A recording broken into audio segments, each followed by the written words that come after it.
Hello everybody! Hope you guys are having a great day. Well, as many of you know already, I just came back from Hong Kong a few days ago and I had a blast. If you've missed any of those Hong Kong videos, I have created a playlist for you guys. You can check it out by clicking on that eye right up there. I've been to Hong Kong a couple of times in the past, but it's always been for very short periods of time. The first time I went there, I was there for 3 days. Second time, I was there for maybe 5 days. But both those times, I basically did touristy stuff. I went to eat dim sum at a hotel. I went to the night markets, and Hong Kong didn't really impress me much, just because I probably stuck to touristy places.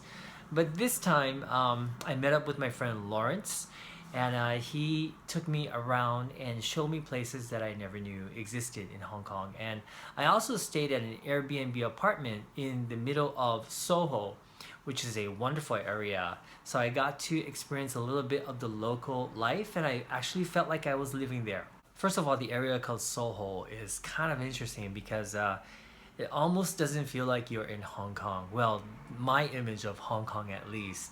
It didn't feel that Chinese. It actually felt international. It kind of felt like a mix of London and New York fused together with a little bit of Chinese.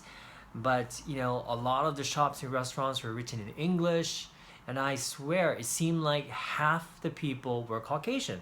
Soho is also filled with trendy restaurants and shops, and a lot of graffiti art, really nice graffiti art on the walls. So I immediately fell in love with the place. Another thing I noticed is how busy Hong Kong is. I mean, the pace is much faster, in my opinion, than compared to Tokyo, for example. I think people in Tokyo are pretty calm, and even though it's a big city, a huge city, and it seems like people are busy, always going somewhere, which is true during the peak hours, other times people are pretty laid back here. So it took me a while to get used to the busyness of Hong Kong. The food in Hong Kong is fantastic. I've always been a fan of Chinese food, but I never really knew what authentic Chinese food was until I went to Hong Kong. And there were a lot of similarities. Like I remember trying the char siu bao, which is a pork bun, and the filling was very very similar to the manapua, which is a pork bun in Hawaii. They call it the manapua, and it tasted very very similar. The bun part was a little different, definitely, and the manapua was much bigger in size, but taste-wise, they were very similar. Also, the char siu was very similar to the ones we had in Hawaii as well. But certain dishes like sweet and sour pork or lemon chicken, those two are my favorite Chinese dishes. And I even like the ones that they have at Panda Express in America. But they are much, much lighter in Hong Kong. They're not as sweet as the ones you get in Panda Express. And so, you don't get that heavy feeling after eating, sweet and sour pork or lemon chicken. I think I was fascinated mostly with the food at the Cha Chang Tangs, which are like coffee shops or local restaurants in Hong Kong. And because they kind of reminded me of the Yoshoku restaurants of the past here in Japan. Here in Japan, the Yoshoku restaurants, they usually have spaghetti, Napolitan, which is actually more Japanese than Western, and it's made with ketchup instead of tomato sauce. And they have things like gratin, which is rice, baked rice with toppings on top. But they had very similar versions of these at these Cha Chang Tangs. So I found that really, really fascinating. I found that blend of Western and Chinese culture really, really intriguing. And I also love the variety of noodles that they have, from the dried noodles to the wet noodles, to the thick noodles, to the thin noodles, egg noodles, rice noodles. There's so much noodles there. And I think the next time I go to Hong Kong, I'm just going to have a noodle testing trip or something, because I just want to sample all the different varieties of noodles in Hong Kong. It was fascinating to see how different the Kowloon side was compared to the Hong Kong side. It's almost like there were two separate worlds to me.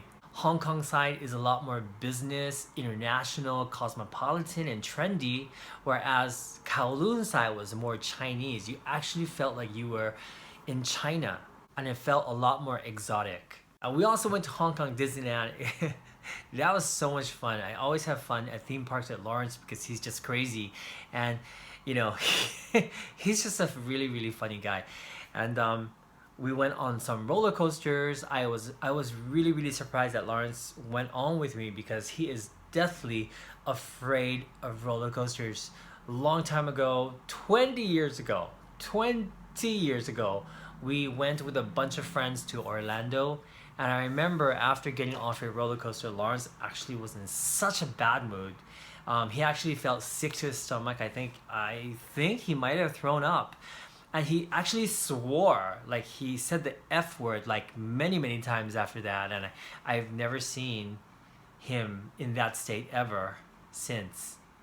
So I was surprised that he agreed to go on a roller coaster with me. But this time it was a pretty fun roller coaster. I think this was good because there were no inversions, or it wasn't, it didn't go high up, or it wasn't in the dark. The park was so empty. Like there was nothing that was longer than a 5-minute wait. And because the park was so empty, it almost felt like a ghost town. And there are a lot of restaurants that were closed, which was unfortunate because I went to film a food video there for you guys on Tabi Eats, but I have a feeling that we might not have enough footage of food. Finally towards the end of the trip, I started getting used to the fast pace of Hong Kong and the crowds. I started to feel comfortable with it, and towards the end, I didn't want to go home. I wasn't ready to go home yet. I felt like there were so many things that I wanted to do that I didn't get a chance to do yet. Anyway, I really hope you guys enjoyed the Hong Kong vlogs here on this channel. I also want to thank you guys for treating Lawrence with respect, kindness over here on this channel. Over on the other channel, he's been getting some flack because of his, well, some people consider outrageous or rude comments or whatever. He's not being rude, he's just being himself, and his honesty is something that makes him great as a person, and it's very refreshing for me at least. Inside he has such a kind heart, and he only wants happiness for everybody. He doesn't discriminate. And even though some people may think that he acts like a diva, that's someone wrote that as well, he really isn't, and he really is the nicest guy ever. I don't want Lawrence to change, and I never want him to change ever, because he's perfect exactly as he is. And this applies to all of you. No one has to change for anyone. Thank you so much for watching, and I hope to see you guys again tomorrow. Ciao and take care.